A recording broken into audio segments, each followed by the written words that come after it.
A tragic incident just happened at the eThekwini municipality where a water tank, I think the driver was having an altercation with some people in the surrounding area. And then all of a sudden he started driving his truck, but unfortunately there was someone in front of the truck and that person ended up being unalived. Unfortunately, I cannot play the video right here. It's not for sensitive viewers. If you want to check it out, you can even go to X and go check it out over there. Because, yeah, man, this is really tragic. The only thing that I can do is give you a video of a person that was there describing the whole situation.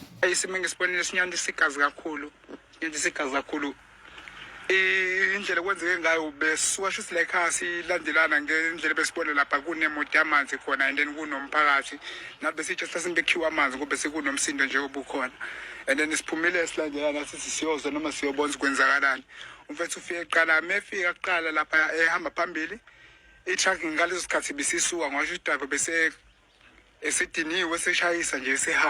And if you watch the video, in your mind, you'll ask yourself certain questions. Why couldn't the driver see the person in front?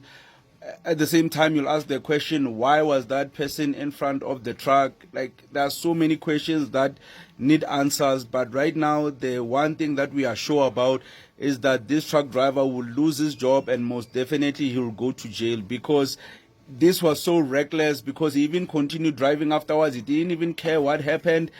Like, yo, man, like this, like, yo, yeah, as the person is describing it, he's saying that he can't even eat at the moment, and I understand after watching it.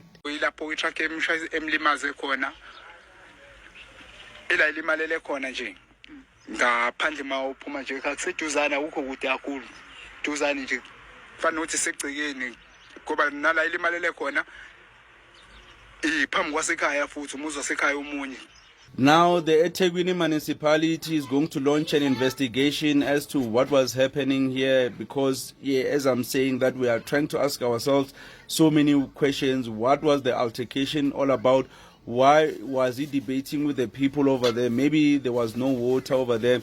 This just reminds me of government failure, because now we have government failure and then a person end up losing their life. Like, so this is not like something that people should really stand for. So, hey, man, rest in peace to the guy. Like, yeah, ish.